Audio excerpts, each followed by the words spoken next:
Militer Ukraina mendapat pukulan berat setelah Presiden Amerika Serikat Donald Trump menangguhkan bantuan. Rusia tak membuang-buang kesempatan. Beberapa hari setelah penangguhan, Rusia segera mengirim hujan artileri besar-besaran ke arah Ukraina.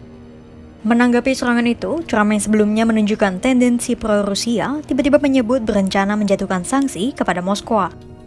Meski terkesan menekan Rusia, namun pernyataan Trump itu tak sekonyong-konyong mengubah posisinya dalam diplomasi perang Rusia dan Ukraina. Pasalnya, masih banyak tindakan dan pernyataan Trump yang menunjukkan bahwa dirinya cenderung lebih banyak berkompromi dengan Rusia. Apa maksudnya?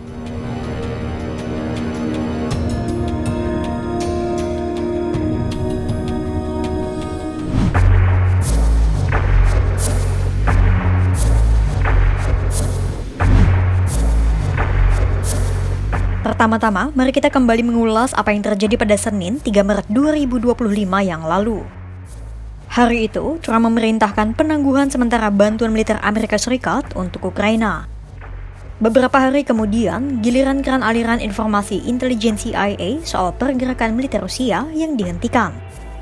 Semua perintah itu keluar usai Trump dan Wakil Presiden J.D. Vance terlibat cekcok dengan Presiden Ukraina Volodymyr Zelensky di Gedung Putih pada Jumat 28 Februari 2025. Imbasnya, militer Ukraina berada di ujung tanduk meski dampaknya tak langsung terasa. Nah, mengetahui situasi Ukraina, Rusia segera memanfaatkan kesempatan dengan mengirim serangan udara besar-besaran ke Ukraina.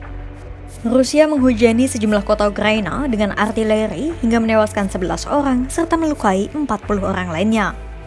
3 desa di Kursk yang sebelumnya dikuasai Ukraina pun kembali direbut Rusia. Padahal menduduki Kursk adalah salah satu penawaran yang dimiliki Ukraina untuk meningkatkan daya tawarnya di meja perundingan. Mengetahui serangan Rusia itu, Trump segera melontarkan cuitan di akun Truth sosialnya. Trump mengancam akan menjatuhkan sanksi dan tarif perbankan baru untuk Rusia karena telah mengirim serangan besar-besaran. Menurut Trump, sanksi dan penyesuaian tarif perbankan untuk Rusia baru akan dipulihkan jika Moskwa dan Kiev menyepakati gencatan senjata dan berdamai. Meski demikian, Trump tak merinci sanksi seperti apa yang akan ia terapkan pada Rusia.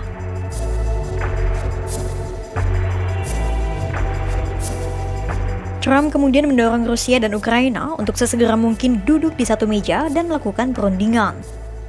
Jika tak bisa menggunakan cara baik-baik, Trump mengancam akan membawa Rusia dan Ukraina ke meja perundingan dengan cara keras. Namun tetap, Trump kembali menunjukkan kecenderungannya dengan menyebut bahwa Rusia lebih mudah diajak berunding ketimbang Ukraina.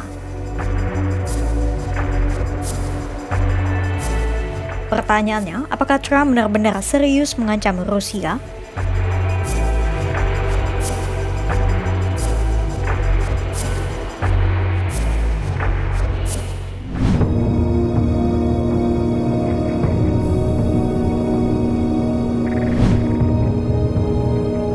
Sikap Trump terhadap Rusia sejatinya masih abu-abu. Namun yang pasti, Trump tak seperti pendahulunya, yakni Joe Biden yang menutup erat-erat komunikasi dengan Rusia. Di era Trump, Amerika Serikat membuka pintu dialog dengan Rusia. Beberapa kali Trump memihak Rusia dengan menyelaraskan narasi soal perang dengan Moskwa.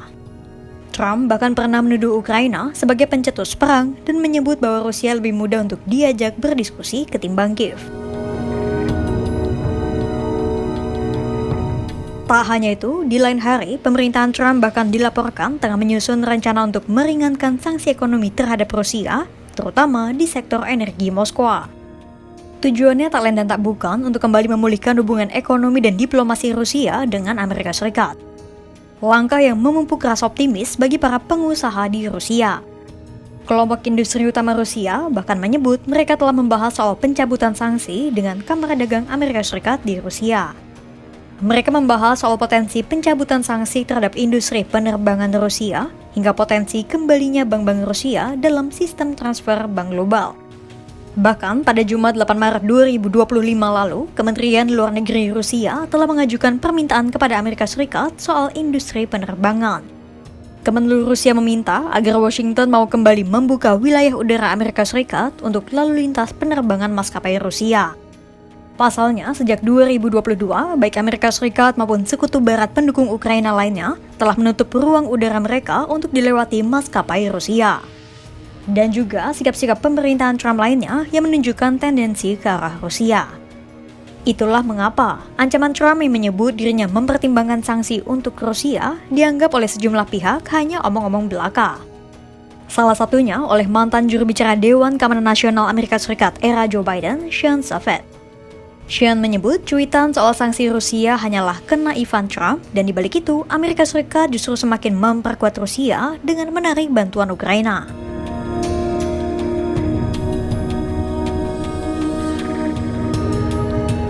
Terlebih, Trump juga membela Putin dengan mewajarkan keputusan Rusia menyerang Ukraina secara habis-habisan. Menurut Trump, Putin hanya melakukan sesuatu yang akan dilakukan orang lain jika berada di posisinya. Pembelaan Trump itu keluar hanya beberapa jam setelah dirinya mencuitkan soal pertimbangan pemberian sanksi untuk Rusia. Trump seolah tahu Rusia akan menyerang Ukraina dan tetap bersiteguh tak menyediakan pertahanan udara bagi Ukraina untuk melindungi diri dari Moskow. Meski demikian, tak serta-merta Rusia terbuai dengan sikap Trump.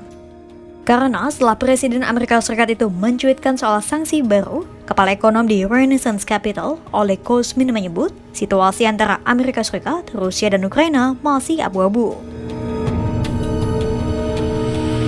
Itulah mengapa masih belum bisa dipastikan apakah sikap Trump dalam upaya perundingan perang Rusia dan Ukraina akan benar-benar menguntungkan Moskow, atau Trump memang akan berpihak sebagai mediator yang netral.